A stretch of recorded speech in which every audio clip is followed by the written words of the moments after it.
You're going to be talking about being the queen bee of your life. And by bee, you know what I mean. Being the queen bee or the king of your life and embracing being the villain. And the case study today is going to be on Blair Cornelia Waldorf. If you do not know who Blair Cornelia Waldorf is, Blair was the main character on the season of Gossip Girl. Gossip Girl was a show that had 10 seasons. Blair Waldorf was one of the main characters and was considered one of the villains on the show. They called her Bee. And she was honestly the queen bee of the Upper East Side. She definitely marked her territory. I wouldn't say she was liked by people, but she was feared by many. It's better to be feared, ladies and gentlemen, than to be liked. Being liked brings in a lot of dysfunction, disrespect, and bullying. At least being feared in a way gives you that respect, that smoothness that you need to get through whatever environment that you were in. So Blair is queen bee of her neighborhood, the Upper East Side, okay? Blair's mother is a fashion designer on the show. Her father is a lawyer, so she was born with a golden spoon in her mouth, okay? But Blair Waldorf is queen bee and is not the typical rich brunette, okay? Blair Waldorf is witty, okay? She's assertive, she's smart. She's intelligent, she has street smarts, and she does not play any games.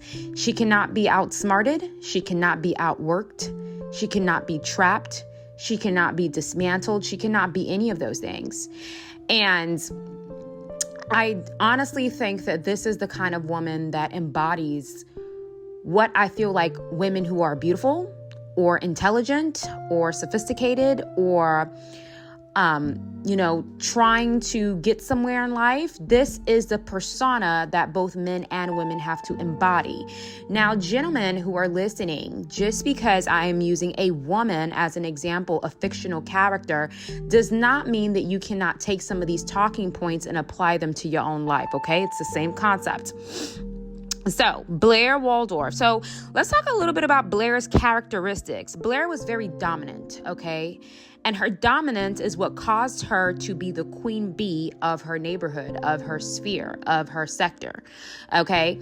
Blair Waldorf had dominance, okay? She didn't play any games, okay? When she walked into situations, she understood social hierarchy. And because she understood social hierarchy, she made sure that she was at the top of the ladder, okay? Now, Blair was a very dominant woman. Doesn't mean that she wasn't feminine, okay? And this is something that I talk to women a lot about. I'm like, ladies, please stop adopting this weak, no street smarts, damsel in distress persona. You're not going to survive in the real world with that. You got to learn when to use that. You use that when you're around men that you want to protect and provide. You can play that damsel in distress. But when you're in the real world, you cannot be a damsel in distress, okay? You got to tuck that in and use that for certain situations and certain scenarios in regards to whatever masculine man that you want wrapped around your finger. However, in the real world, you cannot be that way. You gotta assume dominance in your life, and you have to assume dominance in your reality. So Blair Waldorf was a very dominant girl. Like, she was the it girl of her class, okay? Not it girl by her coming from rich parents and being beautiful. She was the it girl because she could not be outworked. She was top of her class. She got into the biggest and best college. She worked hard. She never had a B, C, or D on her report card. If she did, she would find a runaround to make sure that she would fix that situation, whether it was through bribing her teacher or speaking to her principal and asking for a do-over. But one thing she refused to do in life was lose, okay? And you really got to assert that dominance if you want to be the queen bee of your life, because let me tell you something about people. People will try to come into your life and run the show. Okay? People will try to come in your life and think that they're going to run the show of your life. That's why dominance is important, and learning how to be dominant and territorial about your life as the queen bee or the villain is important, because what we're not going to do, ladies and gentlemen, is allow anybody to come into our lives thinking that it's their show. Have you ever met someone that thought that your life was their show? Like, you met someone that was like disrespectful, and then you cut them off and they're confused. Like, sweetie, this is my show. Like, I cut people off. I add people. I subtract people from my life. I make the necessary, arrangements. I promote, I demote. Like, baby, this is my show. I don't know what made you think that you were just going to come in and take over and dominate my life. And this is something that I think is very popular amongst beautiful women. It's popular amongst handsome men, intelligent women, intelligent men, where people meet you. If you have some type of privilege, whether you're smart, whether you're wealthy, whether you're beautiful, whatever privilege that you have, people want to try to come in your life and dominate it in a way. It's like they want to arrest that privilege that you have, or they want to, initiate some type of dominance over you. Like, I don't know, because they feel like you need to be controlled, right? Blair Waldorf was not having that, okay? She had dominance. She was very dominating, and she was very territorial. Let's talk about that. If you want to enter your villain era and be the queen bee of your life, you're going to have to learn how to be territorial. And I'm going to talk to women for a second. Ladies, do not share your business ideal with that other woman. Do not build a business partnership with that other woman. Do not let that man that is complimenting you 24/7 make you feel like you can put your guard down and trust him with your deepest, darkest secrets. Listen, you got to be territorial about your life. You have to be territorial about your platform. You have to be territorial about what you've built. And anybody that thinks that they're going to come in, copy, replicate, steal, there's a consequence for that. What will that consequence be? It's up to you to decide. We're all different. But you need to learn how to be territorial when it comes to your life, your relationships, your opportunities, your job. Don't allow anyone to come in and think that they're going to steal the show or start running things when it comes to your life and your environment. And Blair Waldorf had a very, very, very, very, very good understanding about being territorial about her position and the position that she's playing and what she wants out of life, because she knows that people will come in and try to take that. Ladies, be territorial. I remember the other day I was talking to a woman. I was doing a girl chat 2 weeks ago with a young lady, and every time I'm talking to her, I hear like an echo where it's kind of like, I know I'm not on speaker, but I hear some type of device. And I told her, "Are you recording me? Like, are you recording this conversation?" And she's like, huh? I said, "Are you recording the conversation? You know that's illegal to record phone calls, and I could sue you if this conversation gets out on YouTube or any other platform. If you are recording this conversation and you publish it, you know I will sue you without looking back or feeling bad about it, right?" And she's like, I said, "If you want to take notes, but don't just record me with a device. Like, what are you going to do with that? It's strange." And then I'm like, let's just end the call. I ended the call and I put her on the list so that she's not allowed to book again, because I'm this is my craft. You don't get to just record it and replicate it. Like, no. You have to be territorial, ladies and gentlemen, even with your craft. Okay? It's same thing in the field of the field of like selling houses and things like that. When you're having an open house or whatever, you don't allow your clients to be there because other people are going to try to cut corners. That's how human beings are, especially women. They like to try to cut corners and not put in the work and either steal or replicate from another person instead of putting in the work. That's how a lot of women operate. They're building on another woman's backs. And this is what the female narcissist does. And you have to be very territorial about what's yours and don't play any games. Okay. And Blair Waldorf had a very, very clear understanding of marking her territory. And her territory were her family, her friends, her loved ones, her boyfriend. And when I say mark her territory, I don't mean like they're her territory in some weird sadistic way, meaning this is my mother. You're not going to mess with my mother. This is my man. He's mine, or this is my friend. I'm watching you. I know you're not really her friend. Like, she was territorial with her inner circle When it came to everybody outside her inner circle, she's like, okay, whatever. Like, I don't care. Like, just, they feared her, right? But her inner circle are the people she really invested in. And another thing that I loved about Blair Waldorf was her confidence. Blair always put in her mind that I'm going to get the job. I'm going to get the position. I'm going to get the role because I'm amazing. Why would I not? Why would someone pass up on me? I'm the best. That would make no sense if they passed up on me. That was her mindset, not in a narcissistic way, but she knows her craft. She knows she cannot be outworked. She knows what she brings to the table. She knows she has that talent, and she believed in herself. Okay. And it's very important to have that confidence in what you're doing and what you're creating, because if you're not confident in yourself, you cannot expect other people to be confident in you. Blair was not a pick-me. Okay. She had her eye on one man, and that was Chuck Bass. In between, she would date other men here and there, but she knew who she wanted. And that is the person that she ended up getting married and having children with. Okay. She already had in her mind, I want him. That's the one that I want.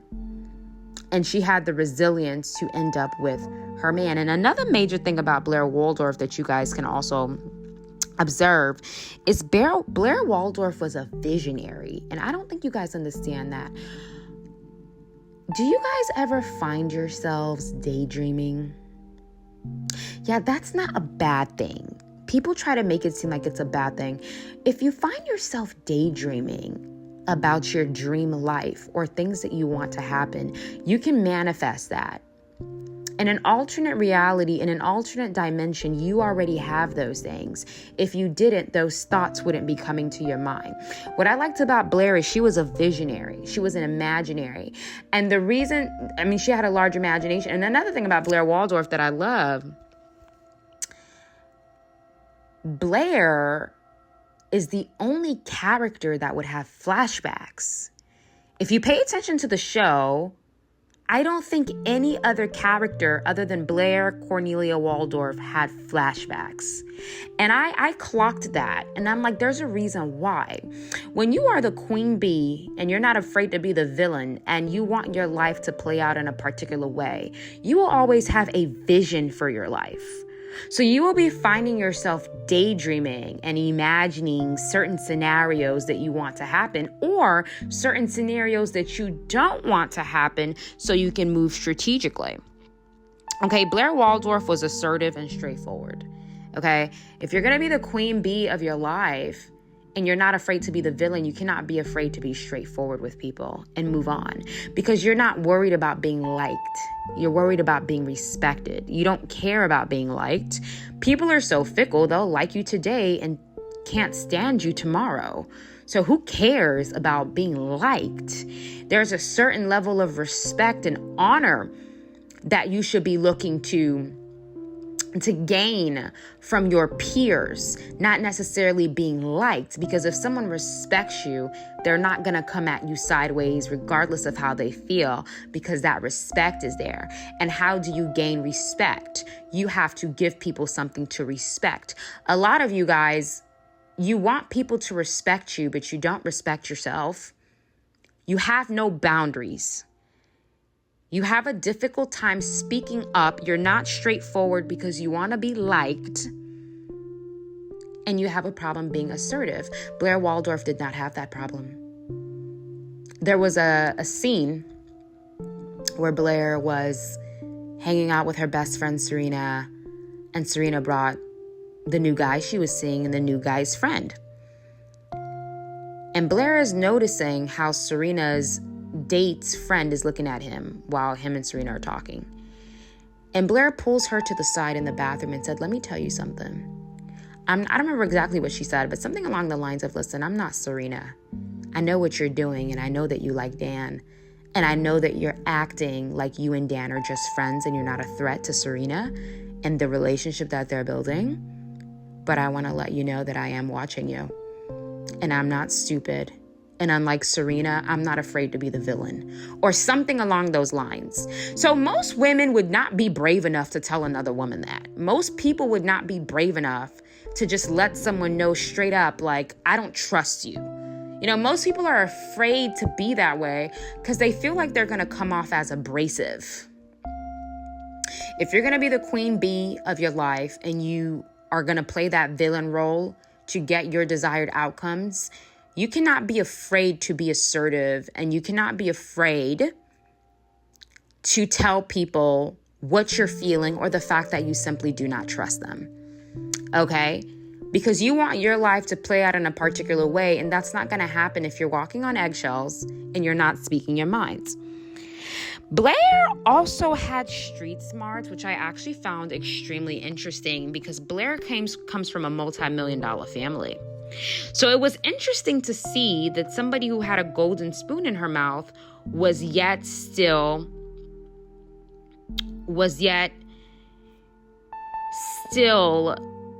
smart enough to know that people could not be trusted. And I loved that about Blair, because most people who are raised with golden spoons in their mouth probably don't face much adversary.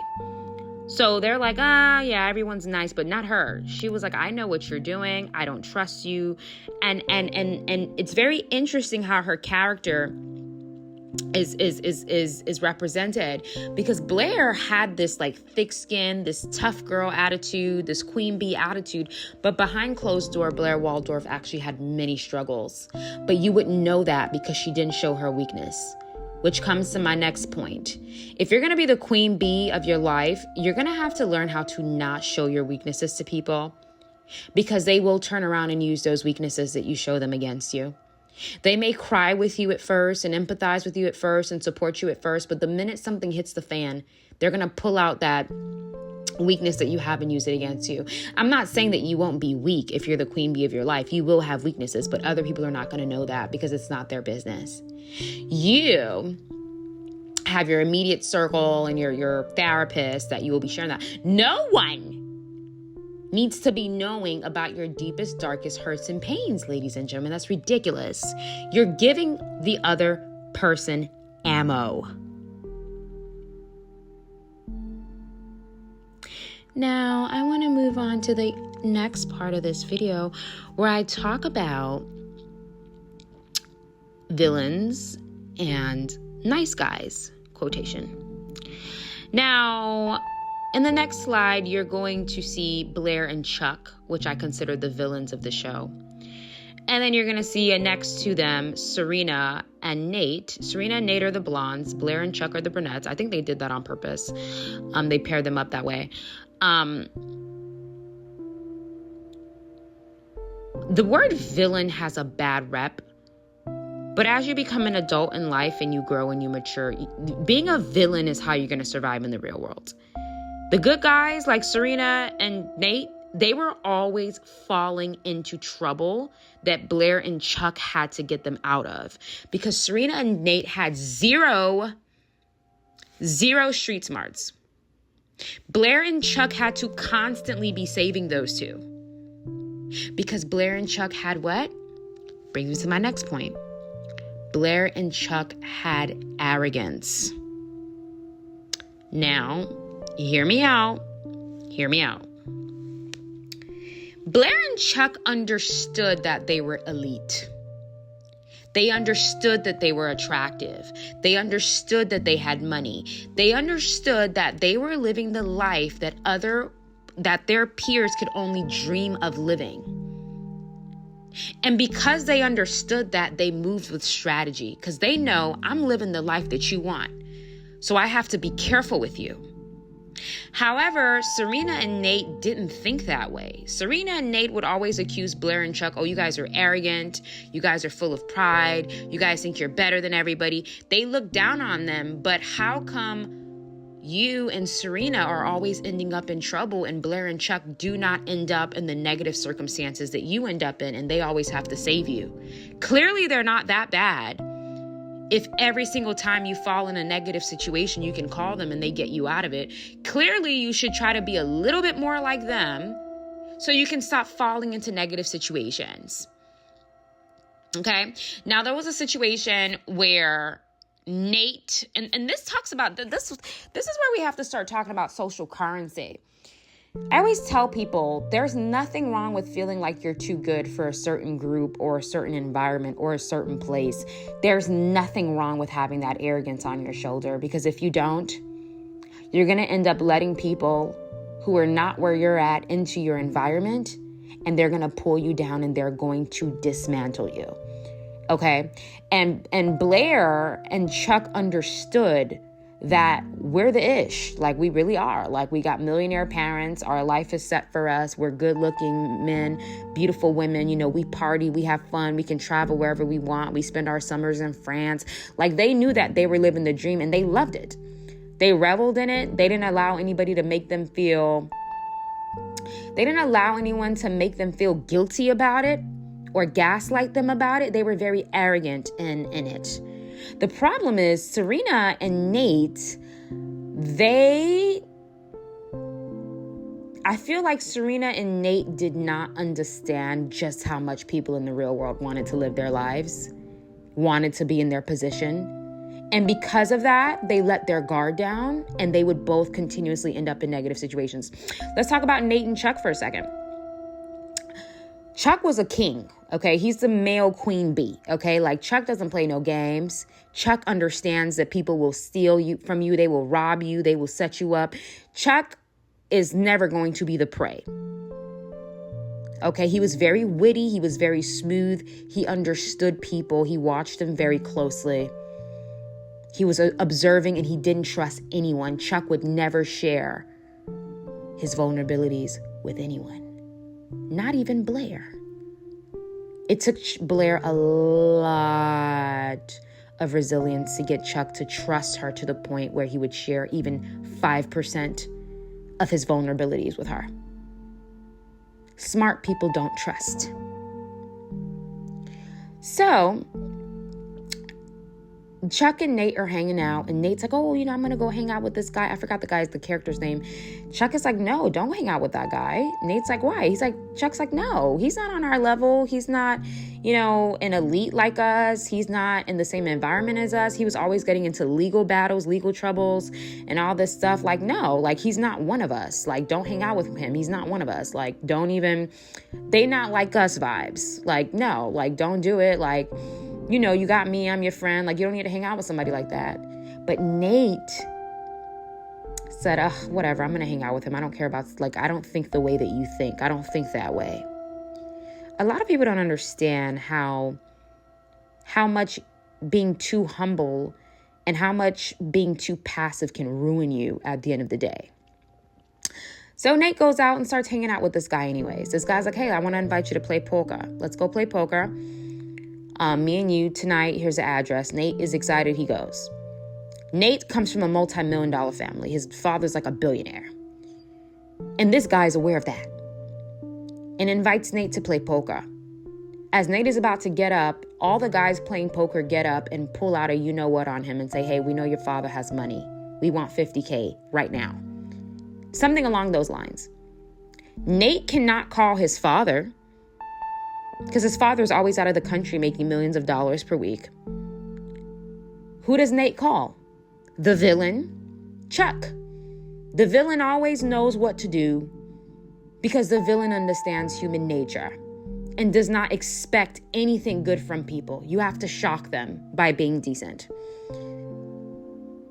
He calls Chuck, says, I need $50K.